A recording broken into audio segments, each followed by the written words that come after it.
बताइए, ओपन होते के साथ कहां कहां ट्रेड्स आप सजेस्ट करेंगे? सर पहले दो अपडेट दे दूं। 37,000 डॉट लेवल से अपन डिस्कस करते आ रहे हैं।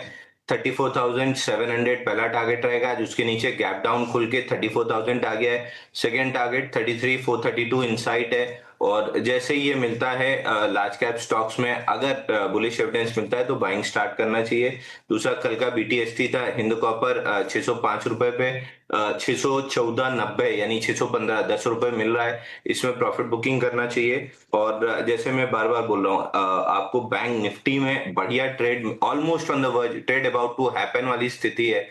जैसे ही 60,800 निकलेगा बैंक निफ्टी में तेजी आएगी। ओपनिंग ट्रेड एक्सिस बैंक करना चाहिए। 1355 पे एक्सिस बैंक बाई करना चाहिए। आजकल वो 1347 है, तो 1340 का स्टॉप लॉस ले लीजिए और 1385 का टारगेट लगा लेना चाहिए। एक्सिस बैंक पे ध्यान रखिए और साथ में बैंकिंग काउंटर्स पे ध्यान रखिए। 60,800 निकलने के बाद बैंक निफ्टी में अच्छी तेजी डेवलप होने वाली है। तो 1385 के टारगेट के साथ आपको एक्सिस बैंक में खरीदारी की सलाह अंशुल जी की तरफ से। 1340 का आपको रखना है स्टॉप लॉस। ये थोड़ी देर में आपकी स्क्रीन पर लिखे लिखाए आ जाएंगे, आप नोट कर सकेंगे वहां पे। चलिए रत्नेश जी के पास चलते हैं। रत्नेश जी, आपके क्या ट्रेड आइडियाज हैं अभी के लिए? बिल्कुल जी, हम भी बैंक की तरफ जाएंगे, इसको बैंक में थोड़ा सा सपोर्ट मिल रहा है। तो आईसीआईसीआई बैंक की हमने सुबह चर्चा करी, तो इसके ऊपर अभी ब्रेकआउट आता हुआ दिखाई दे रहा है। सपोर्ट पे है काफी अच्छे। 14,1402 का स्टॉप लॉस लगाना चाहिए। ऊपर में 1440 1445 के टारगेट आते हुए देख सकते हैं। आईसीआईसीआई बैंक के ऊपर ये राय, दोनों प्राइवेट बैंकों के ऊपर अभी तक राय आई है, एक्सिस बैंक और आईसीआईसीआई बैंक। कल जैसे लगता, कल ऑटो और ऑटो एंसिलरी के ऊपर लगातार आ रही थी राय, आज लग रहा है बैंकों के ऊपर लगातार आती रहेगी राय। चलिए आगे बढ़ते हैं, रचित जी के पास चलते हैं। उन्होंने क्या आइडेंटिफाई किया मार्केट ओपन होने के साथ? रचित जी बताइए। देखिए विकास जी, वैसे तो लग रहा है बहुत डर, क्योंकि बीएससी की आज एक्सपायरी भी है और जिस तरीके से आईटी बिहेव कर रहा है। बट रत्नेश भाई और अंशुल भाई ने दिया बैंक, हम लेकर आ गए हैं जो बैंक्स को देता है रेटिंग्स। केयर रेटिंग पे फोकस कर सकते हैं। अच्छा लग रहा है इन लेवल्स पे। और 1638 लेवल्स पे अभी चल रहा है। आप यहाँ पे पोजीशन बना सकते हैं। जिस तरीके से अभी ये पूरा मूवमेंट कर रहा है, एक स्टॉप लॉस आपके लिए होगा इंपॉर्टेंट। 1588 का स्टॉप लॉस होगा। और पहला टारगेट अगर हम कहीं सर्च करें 1680, 1680, और उसके ऊपर मेंटेन करने के बाद कंफर्टेबली आपको 1760 तक के मूवमेंट करता हुआ दिखा सकता है। ये पोजीशन एक फोर्थ नाइट के लिए आपको लेके रखनी होगी। स्टॉप लॉस क्या सजेस्ट किया आपने केयर रेटिंग्स के ऊपर? 1588। 1588। तो 1588 का आपको टारगेट रखना है। 1680 पहला टारगेट आपका होगा, सॉरी 1588 का स्टॉप लॉस आपको रखना है और 1680 पहला टारगेट, और 1580, 1680, 1760 दो टारगेट आपकी स्क्रीन पर लिख के आ गए हैं। 1588 का आपको स्टॉप लॉस मेंटेन करना है। रचित जी की राय केयर रेटिंग्स के ऊपर। चलिए कुणाल जी बचे हुए हैं, कुणाल जी से पूछते हैं कि उनके क्या आइडियाज हैं मार्केट ओपन होने के साथ। उसके बाद गौरव शर्मा भी हमारे साथ जुड़ रहे हैं, उनसे भी बात करेंगे, लेकिन पहले कुणाल जी से एक बार उनके ट्रेडिंग आइडियाज ले लेते हैं। कुणाल जी बताइए। ट्रेडिंग आइडिया देने से पहले सर एक दो अपडेट दे देते हैं। 9 तारीख को हमने फिन केबल दिया था 795 730 के टारगेट के हिसाब से। दोनों टारगेट यहाँ पे अचीव हो चुके हैं। यूबीएल का तो हमने ऑलरेडी बात की थी, 1625 का हमारा अल्टीमेट टारगेट है। ऊपरी लेवल पे 1657 का हाई माना, तो दोनों टारगेट यहाँ पे यूबीएल में भी हमारा अचीव हो चुके हैं। ना नए कॉल की बात करें तो नए कॉल में फिलहाल आइसर मोटर है 7,828 के अराउंड ये स्टॉक ट्रेड कर रहा है। अनचार्टेड टेरिटरी में है, एक अच्छी खासी मोमेंटम का एक्सपेक्टेशन रख सकते हैं और भी अच्छी खासी रैली का एक्सपेक्टेशन आइसर मोटर में हमें रखना चाहिए। खरीदारी करके चले, 7,700 का एक एसएल मेंटेन करके चलने की सलाह रहेगी। टारगेट की बात करें तो जिस हिसाब से स्टॉक यहाँ पे ट्रेड कर रहा है, आइसा मोटर में सबसे पहला टारगेट जो है वो 7,925 का होगा, जो हमें देखने को मिल सकता है। 7,925 जैसे ही ब्रेक होगा 8,090 तक के भी टारगेट हमें यहाँ पे देखने को मिल सकते हैं। एंड एक लास्ट अपडेट देते हैं, हिंदुस्तान यूनिलीवर भी हमने दिया था 2455 के टारगेट के लिए। पहला टारगेट यहाँ पे हमें अचीव होते हुए देखने को मिल रहा है। और आइशर मोटर के ऊपर, आइशर मोटर का स्टॉप लॉस आपने क्या दिया कुणाल जी? आइशर मोटर का स्टॉप लॉस 7,700। 7,700, ठीक है। तो 7,700 यानी 7,700 का स्टॉप लॉस आपको मेंटेन करना है। 7,925 और 8,090 दो टारगेट्स आपको रखने हैं आइशर मोटर के ऊपर। कुणाल जी की ये राय है। चलिए अब हमारे शो में एक और नए मेहमान शामिल हो गए हैं। गौरव शर्मा हमारे साथ जुड़ रहे हैं ग्लोब कैपिटल से। गौरव जी गुड मॉर्निंग, बहुत स्वागत है आपका ईटी नाउ स्वदेश पर।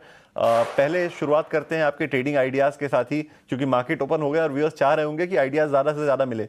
गौरव जी बताइए। नमस्कार, गुड मॉर्निंग टू एवरीवन। पहला स्टॉक जो मैं लेकर आया हूं दैट इज नारायण हृदयालय।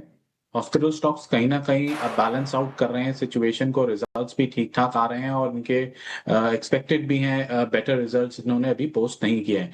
1854 के अराउंड ये स्टॉक करंटली ट्रेड कर रहा है, बाय कर सकते हैं इस पे। Stop loss is place near by 1810 पे लगाएं एंड 1950 तक के टारगेट्स एक्सपेक्ट किए जा सकते हैं स्टॉक में। दूसरा जो स्टॉक आज मैंने चुना है वो भी कहीं ना कहीं हेल्थ केयर से ही जुड़ा हुआ है, फार्मा स्पेस से ग्लेनमार्क। 2010 के अराउंड ट्रेड कर रहा है। कल के दिन में एक अच्छा स्टेलर अपमूव देखने को मिला था, वॉल्यूम बैग अपमूव था। मैं उम्मीद कर रहा हूँ पिछले कुछ दिन का कंसोलिडेशन ब्रेकआउट इस स्टॉक के अंदर जल्दी देखने को मिलेगा। थोड़ा सा प्रीएम्प्ट कर रहे हैं इधर, 1980 का स्टॉप लॉस लें और 2085 तक के हम आने वाले 1 से 2 दिनों में टारगेट्स एक्सपेक्ट कर सकते हैं स्टॉक। तो 2 स्टॉक्स आपको दे दिए गए हैं गौरव शर्मा जी की तरफ से, आप नोट कर लीजिए। नारायण हृदयालय आपको 1810 का आपको रखना है स्टॉप लॉस, और आपको टारगेट जो रखना है वो रखना है 1950 रुपए का। और उसके अलावा जो दूसरा स्टॉक है वो है ग्लेनमार्क फार्मा का, जिसमें आपको स्टॉप लॉस रखना है 1980 का। 2085 के टारगेट के लिए आपको ये ट्रेड लेनी है। 2 राय आपको दे दी गई है। चलिए अब एक काम करते हैं, कुछ शेयरों पर राय लेते हैं जरा, क्योंकि ट्रेडिंग आइडियाज हो चुके हैं, आप अपने ट्रेडिंग कॉल्स ले रहे होंगे, अपने ट्रेड्स ले रहे होंगे। एक शेयर जो है वो कर्नेक्स माइक्रो का, जिस पर एक तो खबर आई थी पॉजिटिव कि उन्हें एक ऑर्डर मिला है बड़ा बनारस में, और दूसरा हमारे रचित खंडेलवाल जी ने उस पर सलाह भी दी थी। और रचित जी अभी है नहीं फिलहाल, लेकिन 3% के आसपास की तेजी इस शेयर में आ चुकी है। जैसे ही रचित जी जुड़ते हैं उनसे हम इस पर एक सलाह लेंगे। लेकिन आप देखिए जो तमाम आज आने वाले नतीजे हैं उनके ऊपर एक्शन देखने को मिल रहा है। HUL जो है वो आज अभी आधे % की तेजी दिखा रहा है। एक राय गौरव जी से लेते हैं HUL के ऊपर, क्या करना चाहिए नतीजों के पहले, क्या कुछ ट्रेड बनता है क्या? गौरव जी जरा बताइए एक बार देखकर इसको। देखिए थोड़ी सी रेजिलियंस जरूर शो कर रहा है, ये स्टॉक टिका हुआ है अभी, पौना % का गेन पोस्ट कर रहा है, बट मैं अभी वेट करूंगा इसके अंदर। अगर ये 2490 2500 के अराउंड निकलता है तभी इसके अंदर एंट्री लेनी चाहिए, अदरवाइज ये फिर से फंस जाएगा। सो आई थिंक थोड़ा और मूव आने दीजिए, मोमेंटम डेवलप होगा उसके बाद ही ट्रेड लेना चाहिए इसके अंदर।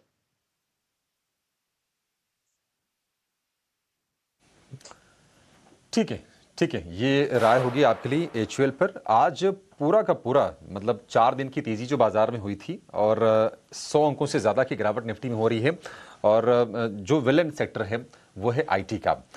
Infosys, HCL take, TCS, take Mahindra, Wipro, ये निफ्टी के टॉप 5 लूजर्स में ये सारे के सारे शेयर शामिल हैं। और आप कंट्रीब्यूशन देख सकते हैं, इन्फोसिस से जो नेगेटिव कंट्रीब्यूशन है 50 अंकों का, TCS से 23 अंकों का, HCL टेक से 12 अंकों का। और इन्फोसिस से गिरावट, मतलब गिरावट आपको इसलिए भी ज्यादा दिखेगी क्योंकि वेटेज जो है इन्फोसिस का निफ्टी में दैट इज अराउंड 4.5% के आसपास का। तो ये वजह है। ICICI बैंक, एक्सिस बैंक थोड़ा सपोर्ट देने का काम कर रहे हैं। भारतीय एयरटेल में भी आज थोड़ी सी बाइंग देख रहे हैं, 0.25% के आसपास की तेजी यहां पर है। ICICI बैंक है इस वक्त निफ्टी का टॉप गेनर, करीब 1% के आसपास की गेन्स हैं। लेकिन अगर आप दूसरी साइड में देखेंगे तो ICICI बैंक के साथ से जिसको हम कंपेयर करते हैं HDFC बैंक, हमने देखा था कि बजट के बाद थोड़ी बाइंग आई थी, लेकिन धीरे धीरे करके अब ये शेयर फिर से स्लाइड कर रहा है ये, और लगातार 5 या 6 सत्र की गिरावट हो गई है। 950 तक के ऊपर जाने के बाद अब फिर से शेयर 925 रुपए के आसपास का है। तो इस पर जरा राय ले लेते हैं। अंशुल जी, HDFC बैंक, क्या आपको लगता है कि और स्लिप होगा यहां से नीचे? Sir not a trading bet, investment bet है। लार्ज कैप स्टॉक्स जब भी बॉक्स लो पे आते हैं आपको एक्यूमुलेट करना स्टार्ट करना चाहिए था, मतलब करना चाहिए। 915 के आसपास गैप फिल करके वापस से हायर लो बनाने की कोशिश है। तो यहाँ पे जिसको भी इन्वेस्टमेंट करना है यहाँ से धीरे धीरे एक्यूमुलेशन स्टार्ट कर देना चाहिए 900 रुपए तक। ये स्टॉक वापस धीरे धीरे करके अपना ऑल टाइम हाई 1016 टेस्ट करेगा और उसके ऊपर निकलेगा। तो इन्वेस्टमेंट बेट है, एक्यूमुलेट करना स्टार्ट करना चाहिए। ट्रेडिंग के लिए आज से भी इंडसइंड बैंक, एक्सिस बैंक और SBI में मोमेंटम है, ट्रेडिंग वहां करना चाहिए। लेकिन इन्वेस्टमेंट परफेक्ट रेट है जहां पे आपका एक्यूमुलेशन स्टार्ट हो जाना चाहिए।